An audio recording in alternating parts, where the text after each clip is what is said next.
Hello everybody and welcome back to your music tutor. This is episode 2 of the continued series of piano and music theory. In this episode, we're going to be looking at half steps and whole steps in piano. So last episode, we were learning about the notes on the piano. Now today, we're going to be focusing on the half steps and whole steps portion. In the next video, we're going to get into a concept called sharps and flats in piano. But for today, let's just save it to the whole steps and half steps. Before we get started, please make sure to subscribe and hit the bell and notification icon, as well as hit the thumbs up button. YouTube statistics show that only 5% of you are subscribed to my videos, so please subscribe and support. Thank you. So let's go ahead and start with the review of what we were learning just about last week, the episode 1. So we were learning about notes last week, so we're going to do a quick review of the notes. So let's go ahead and get familiarized with our chart, our staff notation right over here. So as a review, we have the treble clef and the bass clef. The treble clef includes higher notes, while the bass clef includes lower notes. So this right over here is C, right over here, D, E, F, G, A, B, and C.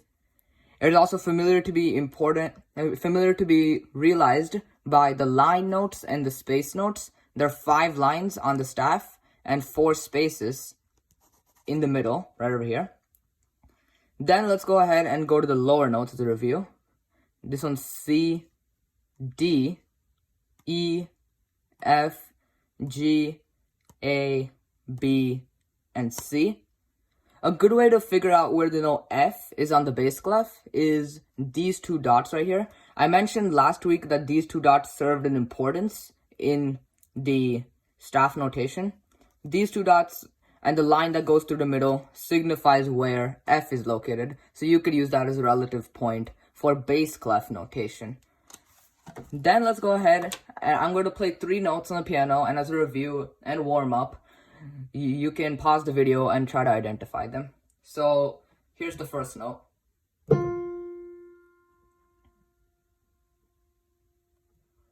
So pause the video and think about it. Okay, so now that you're back, this note here is F on the piano. The best way I can tell is we can grab the 2 notes set of black keys right here, and the one that's leftly adjacent of them is C, and then just count right back up. So C, D, E, and F. If it helps, you can start at A down over here, and then count up the alphabet. So A, B, C, D, E, and F. Okay. So pause the video again, and I'm going to play another note and try identifying which note this is.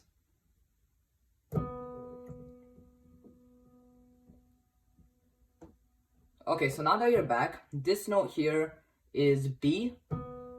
The way I can tell is I can grab the 2 sets of black keys right over here and go left adjacent, and this one's C. And I can just count backwards, B.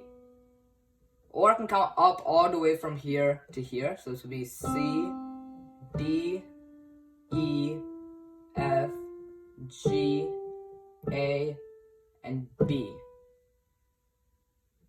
Okay, so that's the warm-up. Now we'll get into today's actual concepts.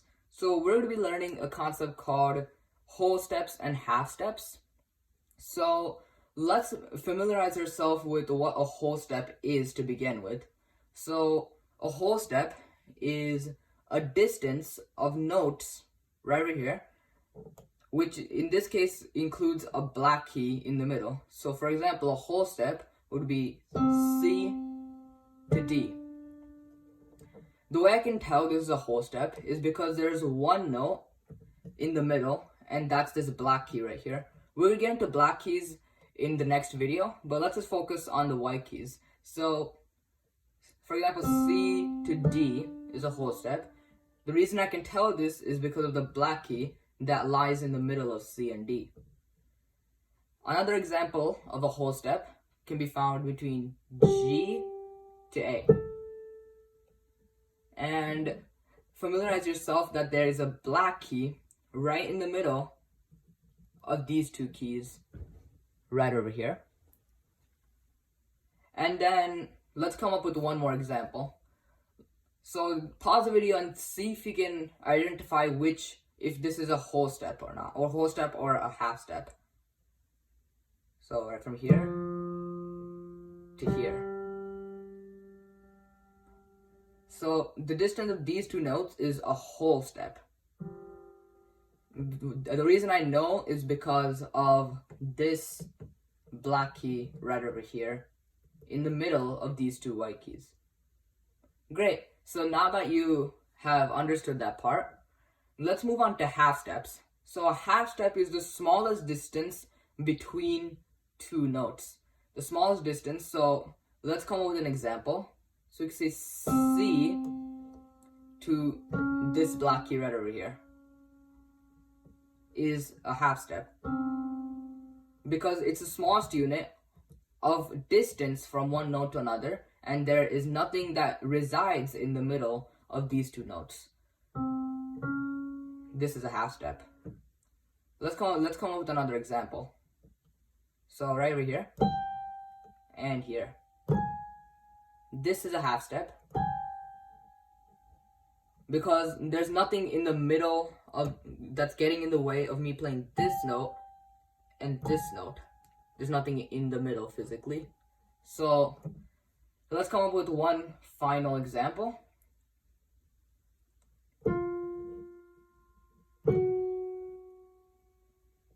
So what I played right here was an F and its adjacent black key.